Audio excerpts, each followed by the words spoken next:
안녕하세요. Welcome to Thursday's edition of The Culture Wave. I'm Kwon-soa in Seoul. Explore with us Korea's culture from all aspects and stay up to date with K-entertainment, K-trends, K-people, K-everything.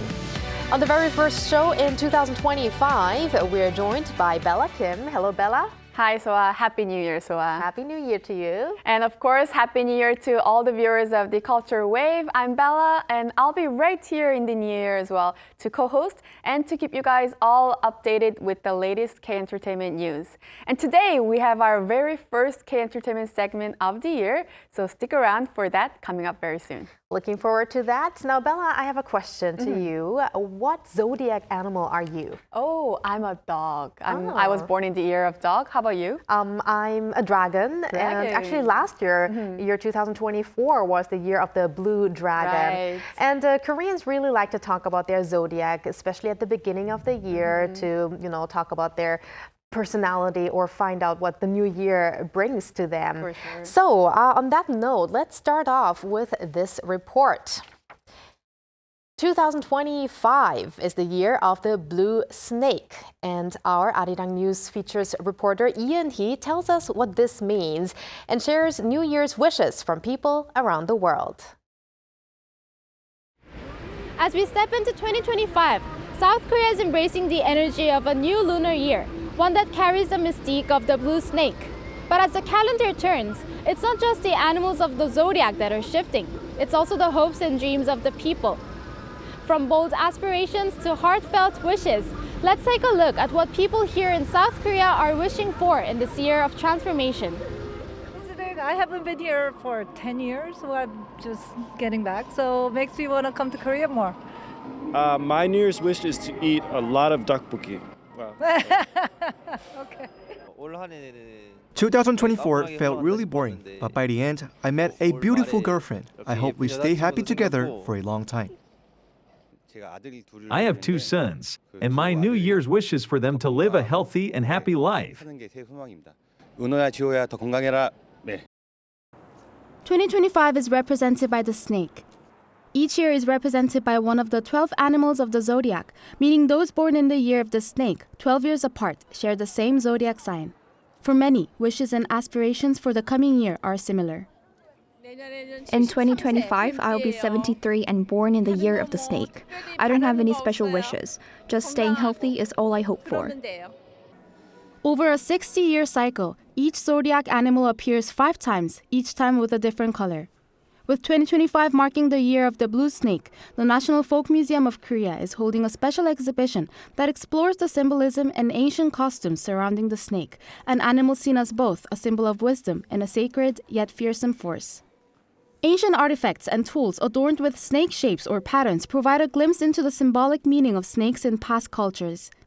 Often seen as a frightening creature, snakes were believed to be driven away by scented pendants filled with musk or by fire holders. In other times, snakes were used in traditional medicine and as a health tonic as promoted in old advertisements. Also, snakes were often seen as symbols of evil or punishment, like Medusa in Greek mythology, where the snakes in her hair represented a number of things, including evil, punishment, and power. For this exhibition, the museum expanded its focus to the cultural heritage of other countries, showcasing artifacts like a snake guardian deity carving from the Baga people of Guinea, along with other ritualistic items. The exhibition highlights how snakes were symbolized and used in various ancient cultures. While 2025 is the year of the snake, the fortune for every zodiac sign is bright. May the coming year bring smooth paths and fulfillment to everyone. Wishing you a wonderful and prosperous year ahead. Ian Hee, Arirang News.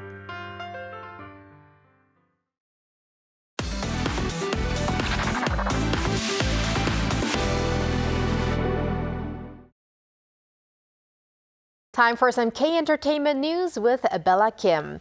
Bella, we just heard from Innie's report. It is the year of the snake, and our first K-enter story is related to that as well. That's right. So the new year 2025 welcomes the year of snake. In particular, the blue snake, a symbol of revival, wise improvements, and new beginnings.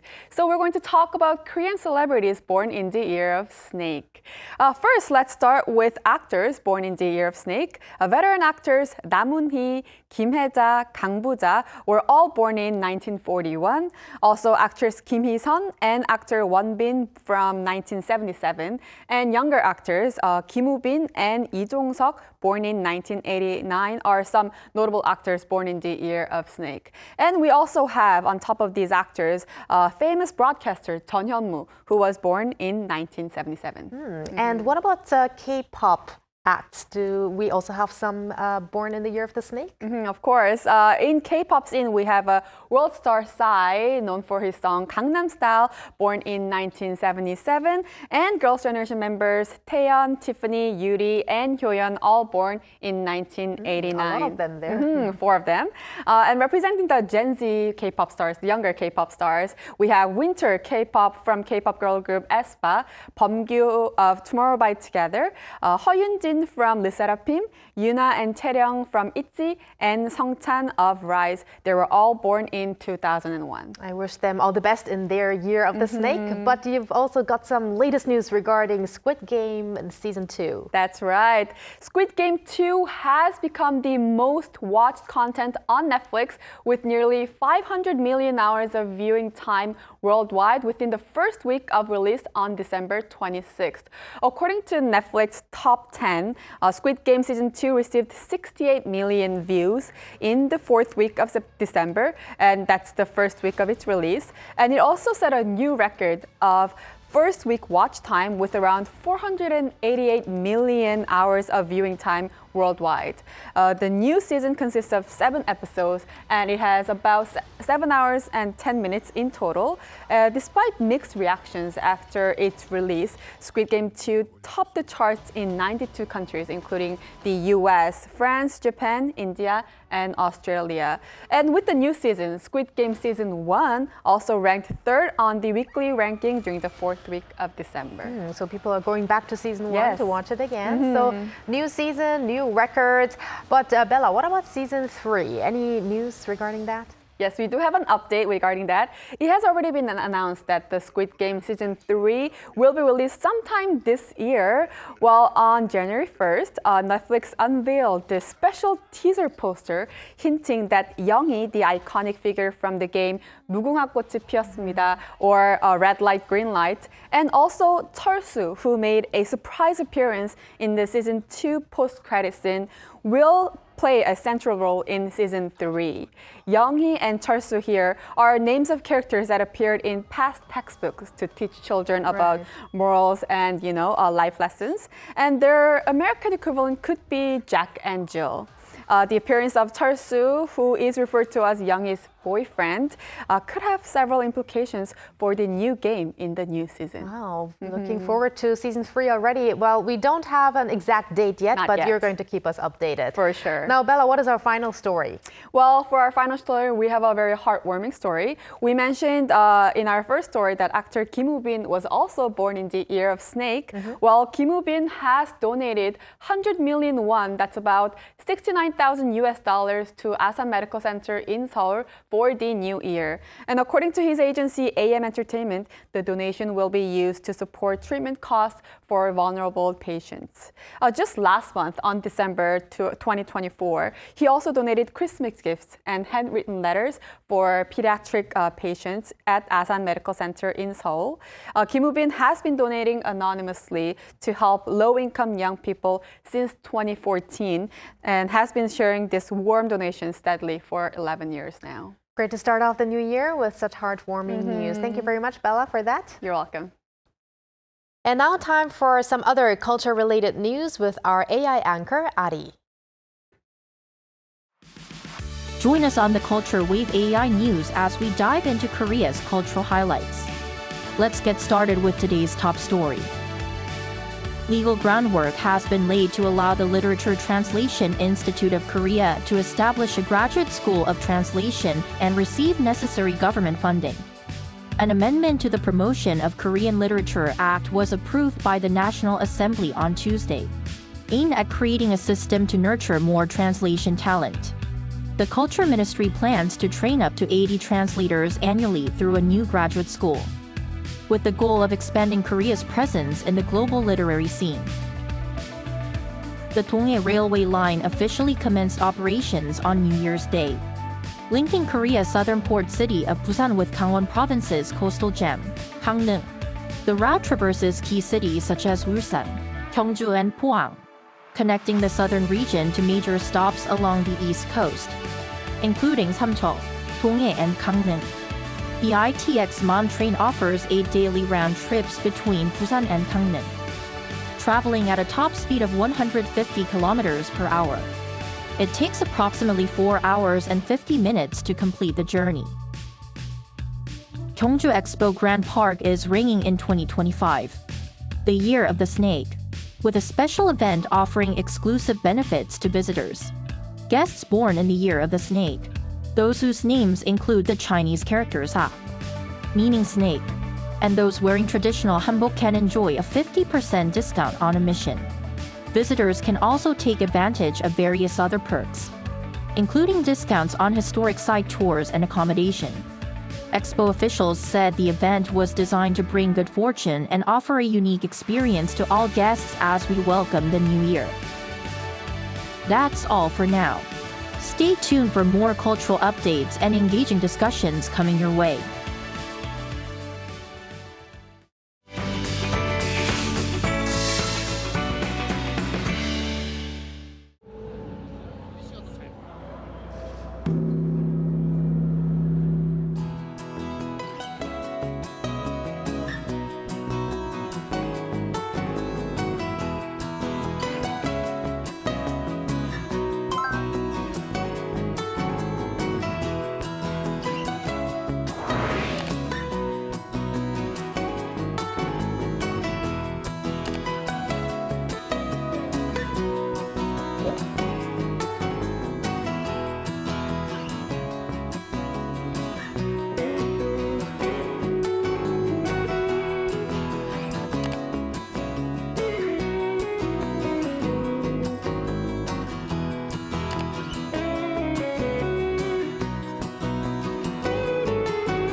Photographs can serve as important historical records.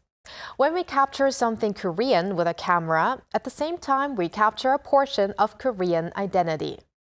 Today, we invite a photographer who has been recording important moments of history and recently has been sharing Korea's identity with the world. He is a two-time winner of the Pulitzer Prize, America's most prestigious journalism award, a first for a Korean. It's photojournalist, columnist, and visual history teller Hyungwon Kang. Welcome to the program. Hello. Thank you for having me. All right, so Hyungwon, it's really an honor to have you on the Culture Wave program. Now, you are the first photojournalist of Korean descent to receive the Pulitzer Prize, which is often dubbed as the Nobel Prize in photojournalism, and not just once, but twice. So that's what you're best known for. But today, we actually want to begin with something different, but just as interesting, your recent activities. So I heard that you were in Ponghwa County in Gyeongsangbuk-do Province most recently. So tell us what you were up to there. Yes, I was in Ponghwa, Gyeongsangbuk-do last week, documenting Korean tigers. As you know, Korean tigers, they appear in Korean folklore, history, mythology, and in real life, they used to catch Korean tigers in Korea until the first part of the 20th century. Paektu Daegan, which is the Mount Paektu range that connects all of the Korean mountains, stretches all the way down to Mokpo, and Korean tigers used to roam all around until they were exterminated by Japanese colonizers in the 1920s. But there's a Korean tiger sanctuary in Ponghwa, which has been created so that tigers can roam like they do in the wild, and I went there to document it. Wow, sounds So, very interesting. Tigers and nature in itself, I you were know. into? And Hyungwon, now you were acknowledged with the Pulitzer Prize for your LA riots coverage, as well as for covering the Clinton Lewinsky scandal. And now you photograph Korean culture heritage and natural monuments like you did in Ponghwa. What inspired you to go towards this path? Well, I've been a photojournalist all my life in the United States, and the skills and experience I've acquired in my career, 40-year career in the US, I wanted to put it to use to document Korean history and culture as part of our identity. And my pictures are like pieces of puzzles that make up Korean identity for people like us who live outside of Korea. And I guess because of your 40 years of your journalism experience, you were at the LA Times and also Reuters, AP, as far as I know. So I think because of that, people will have more trust in your photojournalism, even though you're now going a different path, I believe. And now I want to also know, is there a difference in your mindset as a photojournalist and how you look at subjects when you cover these historically important news scenes versus taking pictures of cultural heritage and other cultural monuments? Photography, as you know, is a universal language. Pictures are the first communication tools that we have. And American photojournalism is founded on being objective and being documentarian. So for me to use American photojournalism skills, that means whatever I am documenting will stand the test of time in the future, in generations in the future, as the documentation about Korean history and culture, this time where I came to examine it, to prove it, to actually establish as a factual visual information about Korean identity. Documentation seems to be the key word. Yes, and how do you think your own identity as an immigrant, born in Korea, living in the U.S., has kind of, influenced you on the views of this Korean culture? Well, because I was educated in the U.S., I can look at Korean history and culture from the outside of the box perspective. I can look at it afar, like I can see the forest, not just the trees. And being a bilingual and bicultural and biliteral person, I can understand Korean history, read Korean language, and have a perspective that is perhaps more objective about what Korea really is. Because Koreans who have been raised in Korea have been victimized by the cultural annihilation and cultural genocide that was practiced during the colonial period. And the teachers who grew up under that environment became teachers later. So students who were born during the colonial period became teachers later. And that has impacted how Koreans educated in Korea have their perspective on history about themselves and about their own culture. And I'm kind of free from all of that education, so I can look at it as an American journalist, what Korea really is. Yeah. And now, how influential do you think photography really is in raising awareness of Korean culture, but also just a different country? How big of a role can photography play there? Well, as you know, words can easily be misinterpreted, mistranslated. Photography is much more immediate and much more impactful when it is done right, especially when it is done with objectivity. Then it stands the test of time as an objective, factual information about this history and culture. Wow. Yeah, which is all documented in this book, by the way. That's the book that you wrote, right? Visual History of Korea. This is part of my work from last 4 years, and the pieces of the Korean history that people should know about. You know, if you want to know about Korea, it's all in here. It's in English and in pictures and in Hangul, which is one of the easiest alphabet to learn for foreigners. Great. Definitely looking forward to reading that as well. Now with, Korean culture, we have K-pop, K-drama, K-movies, and now even K-literature. The Korean wave is definitely sweeping the world here. Where do you think the power of Korean culture comes from? The Korean language, 한국말, has world's largest set of vocabularies. We have more words in Korean than maybe twice more than English. That's how the ancient our history is. Because our history is so long, we have so many words to describe what has happened. The fact that Korean drama and all that Hallyu has such unlimited imagination, they all come from the ancientness of our Korean history. Our people, our ancestors were the first ones in the world to domesticate rice farming, for example. So rice farming came from here. The tubu, the soybeans, they came from Korea. So this is like the cradle of one of the human civilizations. Our dog, sapsari, dog is one of the most ancient dogs. Ancient breeds in the world. I saw lots of photos of the sapsari that you took. Yeah, so all of those historical components point to the fact that Korea is the most ancient civilization in East Asia and in the world. And staying with that subject, Hyungwon, as an immigrant who has been away from Korea for a long time, I believe you went there when you were 13 years old. Yes. So I'm sure you see the beauty of Korea maybe in a slightly different way than people who have been living in Korea for their entire life. So in your eyes, what do you think international fans are so passionate about Korean culture and or K-pop culture, or all of the Hallyus that we're seeing these days? Well, Korea has such a distinctive culture, and that culture has been uninterrupted for thousands of years. And that's all built into the way Koreans do things.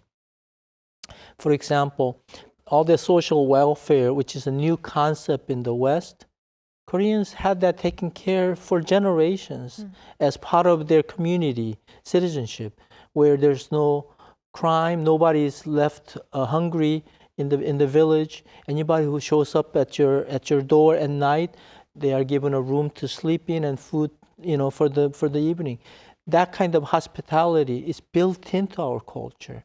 Korean people expect everybody to be equally, if not fairly, taken care of. That's in the foundation spirit of Korean people, which is called 홍익 인간 사상, which means be generous and be benevolent and be beneficial to people around you. That spirit has always been with our community, and that ancientness of all of that, it is reflected in 21st century modern Korea, where we have almost no crime in this country, where women are safe to walk around any time of the day and night, and that individuals' voices are heard. The government bureaucrats are by law mandated to answer any inquiry from a citizen.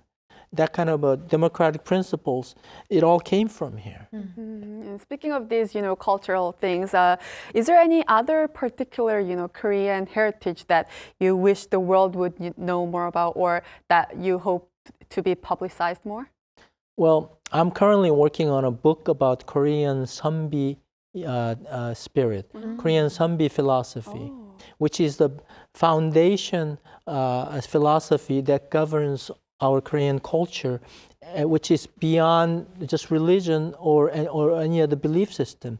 That philosophical foundation of Sunbi spirit in Korean culture is something that people should learn about Korea. The book should be coming out sometime, first part of next year. Oh, exciting. Looking forward to that. Is that an exclusive you're telling us? Yes, this is the first time I'm mentioning publicly. Okay, that's going to be in the first half of next year. Yes. That's all you can tell us for now. And finally, Hyungwon, the new year has just begun. We'd love to hear about your plans, except, of course, preparing for that book for 2025, your activities, especially linked to spreading Korean culture to the world.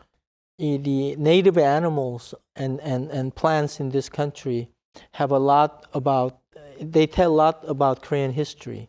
And for example, Korean otter is the same breed of otter that is connected to all the otters in East and West Eurasian continent. Meaning this Eurasia, Europe and Korea have always been connected as one. Just like the ancient Silk Road, before the Silk Road of Gojoseon period, came from Shilla. Shilla through the steppe route to the Roman Empire. Romans sold their glass to Shilla people. So this ancient trade route, which included animal furs like tiger skin, they've been harvested here, hunted here, and sold to the West. You know that. So I'm going to be documenting those, covering the native animals of Korea and the ancient history that connects East and West in my upcoming book. Looking forward to all of that. So thank you very much, Hyungwon, for sharing your thoughts with us today. And also thank you for your wonderful photography and your role, your significant role in spreading awareness of many things that are still unfamiliar about Korea to people around the world. Thank you very much. Thank you for the opportunity to be here. And thank you, Bella. As always, we are going to see you back next week. Yes, I'll see you back next week. Thank you for spending the past half an hour with us on the Culture Wave, and hope you join us again on Friday at 2 p.m. Korea time and maybe one day here in Korea.